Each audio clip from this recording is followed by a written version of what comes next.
चीन के बॉर्डर पर इसकी आत्मा आज भी पहरा देती है। दोस्तों कहते हैं कि एक सच्चे देशभक्त के प्राण निकाल दो तब भी उसके अंदर की देशभक्ति नहीं मरती, और इस चीज का जीता जागता सबूत आज की हमारे इस वीडियो में है, जहां हम आपको एक ऐसे देशभक्त के बारे में बताने जा रहे हैं जो खुद तो मर गया लेकिन आज भी उसकी आत्मा सरहद पर दुश्मनों की खटिया खड़ी कर देती है। एक ऐसा सैनिक जिसकी मौत 1968 में हो चुकी थी, लेकिन उसके बावजूद वो आज भी सरहद पर देश की सुरक्षा के लिए तैनात है, जो बाकी जवानों की तरह ही अपनी ड्यूटी पूरी ईमानदारी से करता है और देश की सुरक्षा के लिए किसी भी हद तक जाने के लिए तैयार है। इन बातों को सुनने के बाद कई लोग हमें सिर्फ बेवकूफ या पागल समझ रहे होंगे लेकिन जब आप ये वीडियो देखेंगे तो आपके रोंगटे खड़े हो जाएंगे। बस इस वीडियो में हमारे साथ अंत तक बने रहिए। दोस्तों ये बात आज से कुछ साल पहले की है, जब इंडिया चाइना बॉर्डर पर दो जवान कड़कड़ाती ठंड में पहरेदारी कर रहे थे। हालात इतने ज्यादा मुश्किल थे कि वो ठंड सहन नहीं कर पा रहे थे। खून जमा देने वाली ठंड के कारण दोनों की आंख लग गई। दोनों की आंखें बस बंद हुई थी कि कुछ ही सेकंड बाद दोनों के गालों पर एक जोरदार थप्पड़ पड़ा। जब दोनों हड़बड़ा कर जाग गए तो उनके सामने एक सैनिक खड़ा हुआ था, जो कि उन पर चिल्लाते हुए बोला, मुस्तैदी से अपनी ड्यूटी करो क्योंकि देश की सुरक्षा तुम्हारे हाथों में है। एक सैनिक के मुंह से बातें सुनकर दोनों सैनिक शर्म से पानी पानी हो गए और फिर दोनों ने कहा, बाबा जी हमें माफ कर दें, हमसे गलती हो गई, अब हम दोबारा कभी ऐसा नहीं करेंगे। असल में दोस्तों ये बाबा जी कोई और नहीं बल्कि शहीद हरभजन सिंह थे, जिनकी मृत्यु साल 1968 में हो चुकी थी। लेकिन अपना शरीर त्यागने के बाद भी हरभजन सिंह देश की रक्षा के लिए हमेशा खड़े रहते हैं। और ये कोई पहला या आखिरी किस्सा नहीं है, ऐसे बहुत से किस्से सामने आए हैं और जो इस बात का सबूत देते हैं कि भारत माता का ये वीर पुत्र अपना शरीर तो छोड़ गया लेकिन भारत माता की सुरक्षा करना नहीं छोड़ पाया। भारत चीन सीमा पर स्थित नाथुला दर्रा एक ऐसी जगह है जहाँ पर साल भर तापमान ठंडा ही रहता है और ठंड के मौसम में तो यहाँ पर खून जमा देने वाली ठंड पड़ती है। बर्फ से ढकी चोटियों पर कभी पैर फिसलते हैं तो कभी सांसें उखड़ती हैं। इस इलाके में खुद को जिंदा रखना बहुत मुश्किल है, लेकिन हमारे देश के सैनिक फिर भी यहाँ पर डटे रहते हैं ताकि छोटी आंखों वाले चीनी सैनिक कोई बड़ी साजिश करके घुसपैठ करने की कोशिश न करे।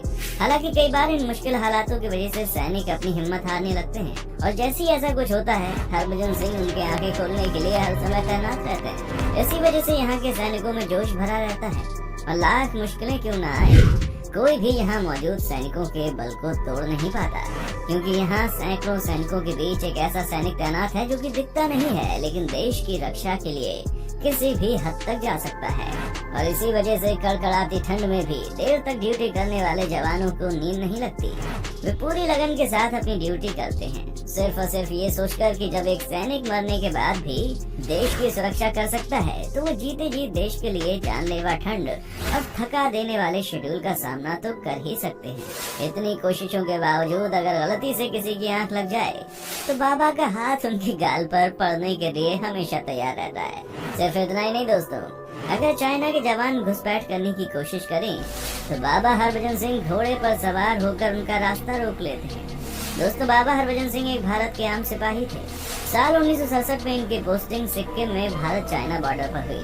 वो अपनी ड्यूटी बड़ी लगन से कर रहे थे, परंतु साल 1968 में वो एक हादसे का शिकार हो गए जिसकी वजह से उनकी जान चली गई। एक नाले को पार करते वक्त हरभजन सिंह पानी के तेज बहाव में बह गए। पेट्रोलिंग करते वक्त वे घोड़े की पूंछ पकड़कर नाले को पार करने की कोशिश कर रहे थे, लेकिन अचानक से उनका हाथ पूंछ से फिसल गया और वो नाले के साथ बहते हुए चले गए। जैसे ही बाकी सैनिकों को इसके बारे में पता चला तो उन्होंने इनको ढूंढने की पूरी कोशिश की, लेकिन इनका कोई भी अता पता नहीं चला। काफी समय बीत जाने के बाद भी जब ये अपनी ड्यूटी पर नहीं पहुंचे तो सेना को ऐसा लगने लगा कि हरभजन सिंह अपनी ड्यूटी छोड़कर भाग चुके हैं। यहाँ तक कि भारतीय सेना ने इनको भगोड़ा घोषित कर दिया था। तभी एक रात हरभजन सिंह अपने एक साथी के सपने में आए और तब जो हुआ उसकी किसी ने कल्पना भी नहीं की थी। सपने में हरभजन सिंह अपने साथी को बताते हैं कि मैं नाला पार करते वक्त गिर गया था और पानी के तेज बहाव के कारण मेरी मृत्यु हो गई। यहाँ तक कि हरभजन सिंह ने अपने साथी को सपने में ये भी बताया कि उनका शरीर और उनकी राइफल कहाँ है। उसी सपने के मुताबिक सैनिकों की एक टुकड़ी हरभजन सिंह के शरीर और राइफल की तलाश में निकली और आप यकीन नहीं मानेंगे, वो दोनों ही चीजें ठीक उसी जगह पर मिली जिस जगह के बारे में सपने में हरभजन सिंह ने बताया था। सेना को समझ आ चुका था कि उन्होंने हरभजन सिंह को भगोड़ा मानकर एक बहुत बड़ी गलती कर दी थी, इसलिए इस भूल को सुधारा गया और फिर पूरे सम्मान के साथ इन्हें अंतिम विदाई दी गई। सब चीजें हो गई, लेकिन कुछ दिन के बाद हरभजन सिंह फिर से अपने एक साथी के सपने में आए और फिर से कहा कि मेरा शरीर भले ही खत्म हो गया है, लेकिन मेरी आत्मा हमेशा ड्यूटी पर तैनात रहेगी। भले ही मेरी समाधि बना देना, लेकिन मैं भारत माता की सुरक्षा के लिए खड़ा रहूंगा। इतिहास में आज तक किसी भी देश में कहीं भी इस तरह की घटना नहीं हुई थी, इसलिए इस बात पर यकीन कर पाना बहुत ही मुश्किल था।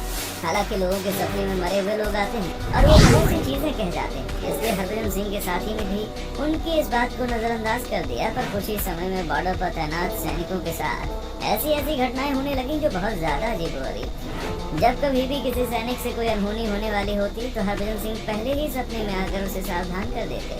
अगर किसी ने उस सपने को नजरअंदाज किया तो परिणाम भी भुगतना पड़ता था। यहाँ तक कि हरभजन सिंह कई बार चाइना के ऑपरेशन की जानकारी भी अपने सैनिकों को दे चुके हैं। लगातार जब ये सारी चीजें होने लगी तो सैनिकों को यह एहसास हो गया कि वाकई में हरभजन सिंह द्वारा कही बात सच थी और वो आज भी उनके साथ है। जब इस चीज की चर्चाएं और ज्यादा बढ़ने लगी तो धीरे धीरे ये बातें सीनियर अफसर तक भी पहुंची।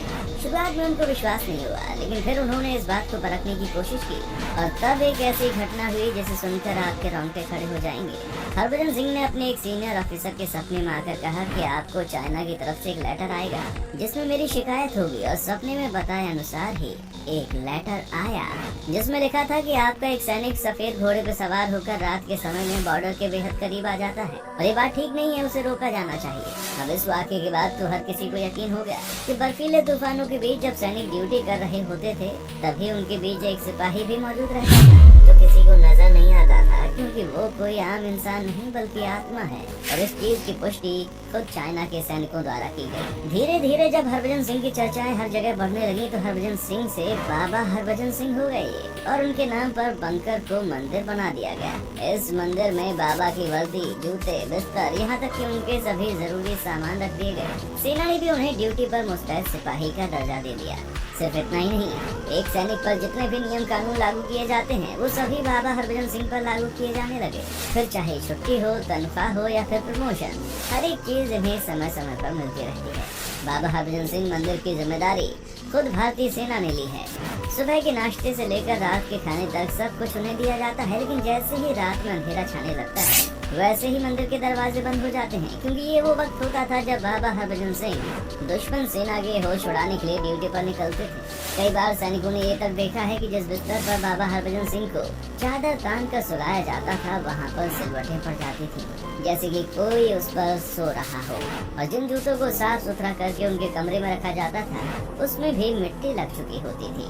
अब चाहे जितना भी बर्फीला तूफान आए, कितनी भी मुश्किलें क्यों न आए, सैनिकों को हमेशा विश्वास था कि उनके साथ बाबा हरभजन सिंह हमेशा तैनात हैं, जो न सिर्फ देश की रक्षा करते हैं बल्कि अपने साथियों को भी मुश्किल से बचाते हैं। धीरे धीरे बाबा के नाम की आस्था बढ़ती रही और फिर नाथुला में इनके नाम का एक बड़ा सा मंदिर बना दिया गया, जिसकी देखरेख की जिम्मेदारी सैनिकों की ही है। लेकिन बहुत बड़ी संख्या में आम लोग यहाँ इस धरती के वीर पुत्र के दर्शन करने के लिए पहुँचते थे। लोग यहाँ पानी की बोतलें भी चढ़ाते हैं, क्योंकि ऐसा माना जाता है कि अगर किसी शख्स को कोई परेशानी है तो वो यहाँ पर पानी की बोतल चढ़ा सकता है और 3 दिन के बाद अपनी वही पानी वाली बोतल वो ले जाए, जिसमें थोड़ा थोड़ा पानी वो 21 दिनों तक पीता रहे तो उसकी सभी दुख परेशानियाँ खत्म हो जाती हैं। अब भले ही आप इस देश के किसी भी कोने में बैठकर बाबा हरभजन सिंह की इस सच्ची कहानी को अंधविश्वास समझ रहे हो, लेकिन ये पूरी तरह से सच है जिसने कई लोगों को हैरान किया है। यहाँ तक कि बाबा हरभजन सिंह पर फिल्में भी बनाई जा चुकी हैं, जो इस बात का सबूत है कि लोग इन पर कितना विश्वास करते हैं। आप इस पर क्या कहना चाहेंगे?